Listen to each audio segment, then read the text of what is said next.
સુરત શહેરના શાહપુર વિસ્તારમાં ફરીથી ભૂવો પડવાની ઘટના બની છે, જેના કારણે વિસ્તારમાં ભાગદોડ ફેલાઈ હતી। આ ઘટના મેટ્રો રેલ પ્રોજેક્ટની કામગીરીની નજીક બની છે। સુરત શહેરના શાહપુર વિસ્તારમાં મેટ્રોની કામગીરી દરમિયાન ફરી એક વખત ભૂવો પડવાની ઘટના સામે આવી છે।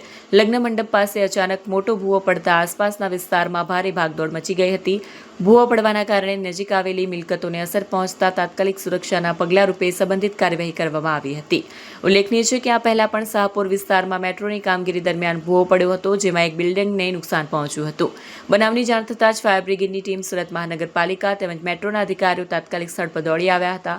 અધિકારીઓ દ્વારા વિસ્તારોને ઘેરી લઈ સ્થિતિનું મૂલ્યાંકન કરવામાં આવ્યું અને કોઈ જાનહાનિ ન થાય તે માટે તકેદારીના તમામ પગલાં લેવામાં આવ્યા હતા। હાલમાં ભૂવો કેમ પડ્યો તેની તપાસ હાથ ધરવામાં આવી છે। મેટ્રોની કામગીરી દરમિયાન યોગ્ય સલામતી વ્યવસ્થા અને તકનીકી ચકાસણી કરવાની માંગ સ્થાનિક રહેવાસીઓ દ્વારા ઉઠાવવામાં આવી રહી છે। जी, आपका नाम? मेरा नाम नदीम नसीब खान है। क्या घटना बनी है, किस जगह पे घटना बनी है? घटना बनी है माछली पीट मस्जिद कदीम के पीछे और फरसन बेकरी की गली में 15 से 20 फुट खड्डा हो गया है और ये बनाव दूसरी बार हुआ है, महीने में दूसरी बार हुआ है। इसके पहले सामने ही एक खड्डा हुआ था, वो भी इस तरीके का खड्डा हुआ है और इससे खतरनाक खड्डा ये भी हो गया है। इसमें 20-25 कुर्सी भी थी, वो भी चली गई है, वो दिख ही नहीं रहा है कहाँ गया क्या है पता नहीं। जानहानि हुई? जान हानि कुछ भी नहीं हुआ है, बच गया जानहानि से। उसी कुर्सी पे हम लोग बैठे हुए थे और जैसे हम लोग उठ के गए वैसे ही खड्डा हो गया वहाँ पर। कितना फुट खड्डा हुआ है? कम से कम 15-20 फुट। और कौन सी गाड़ी आई है? गाड़ी आई है, फायर ब्रिगेड आई है 2 और गुजरात गैस की एक गाड़ी आई है।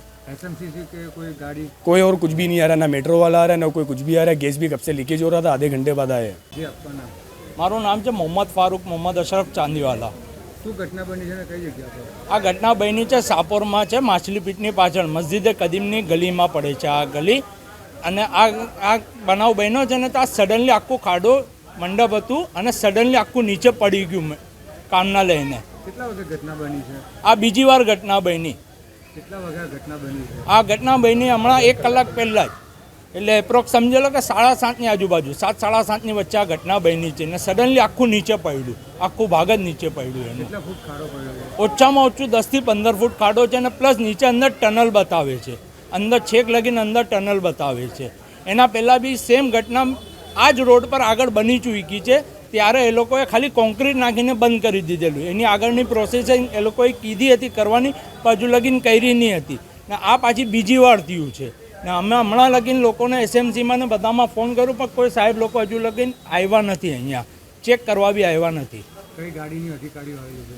હમણાં ખાલી ફાયર બ્રિગેડની ટીમ આવી છે, અને ગુજરાત ગેસની બી ગાડી કે આવે? ગુજરાત ગેસની ગાડી આવી છે અને ફાયર બ્રિગેડની ગાડી આવી છે। બીજા કોઈ એસએમસીના કે કોઈ અધિકારી હજુ આવ્યા નથી। ફોન પર બી એ લોકો વાત કરે છે કે અમને આવતા હજુ બી 1-2 કલાક જેવું લાગશે।